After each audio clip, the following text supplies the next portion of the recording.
रोहतक में कुमाऊं सभा रोहतक द्वारा एकता कॉलोनी में आयोजित संगीतमयी श्रीमद् भागवत कथा सप्ताह ज्ञान यज्ञ के तीसरे दिन कथा व्यास साध्वी महाराज अमिता भारती ने भगवान के अवतारों व भगवान वामन अवतार प्रसंग सुनाया।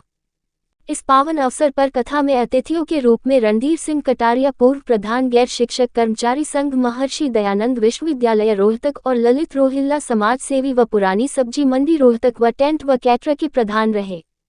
सभा के अध्यक्ष आनंद सिंह कड़ाकोटी व सभा के अन्य सदस्यों ने आए हुए सभी अतिथियों का फूल मालाओं से स्वागत किया तथा व्यास साध्वी महाराज अमिता भारती ने कहा कि श्रीमद् भागवत कथा सुनने से मनुष्य के कई जन्मों के पापों का क्षय हो जाता है। हमें भागवत कथा सुनने के साथ साथ उसकी शिक्षाओं पर भी अमल करना चाहिए।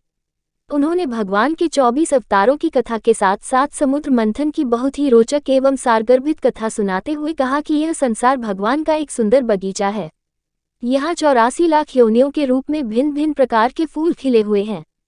जब जब कोई अपने गलत कर्मों द्वारा इस संसार रूपी भगवान के बगीचे को नुकसान पहुंचाने की चेष्टा करता है, तब तब भगवान इस धरा धाम पर अवतार लेकर सज्जनों का उद्धार और दुर्जनों का संहार किया करते हैं। तथा व्यास साध्वी महाराज अमिता भारती ने समुद्र मंथन की कथा सुनाते हुए कहा कि मानव हृदय ही संसार सागर है। मनुष्य के अच्छे और बुरे विचार ही देवता और दानव के द्वारा किया जाने वाला मंथन है। कभी हमारे अंदर अच्छे विचारों का चिंतन मंथन चलता रहता है और कभी हमारे ही अंदर बुरे विचारों का चिंतन मंथन चलता रहता है। प्रसंग में उन्होंने बताया कि वामन अवतार के रूप में भगवान विष्णु ने राजा बलि को ये शिक्षा दी कि दम्भ तथा अहंकार से जीवन में कुछ भी हासिल नहीं होता और यह भी बताया कि यह धन संपदा क्षणभंगुर होती है, इसलिए इस जीवन में परोपकार करो। उन्होंने कहा कि अहंकार, गर्व, घृणा और ईर्ष्या से मुक्त होने पर ही मनुष्य को ईश्वर की कृपा प्राप्त होती है। यदि हम संसार में पूरी तरह मोहग्रस्त और लिप्त रहते हुए सांसारिक जीवन जीते हैं तो हमारी सारी भक्ति एक दिखावा ही रह जाएगी। कथा के दौरान वामन अवतार की झांकी दिखाई गई, जिसमें एक बालक द्वारा वामन रूप धारण कर लोगों को झूमने पर मजबूर कर दिया।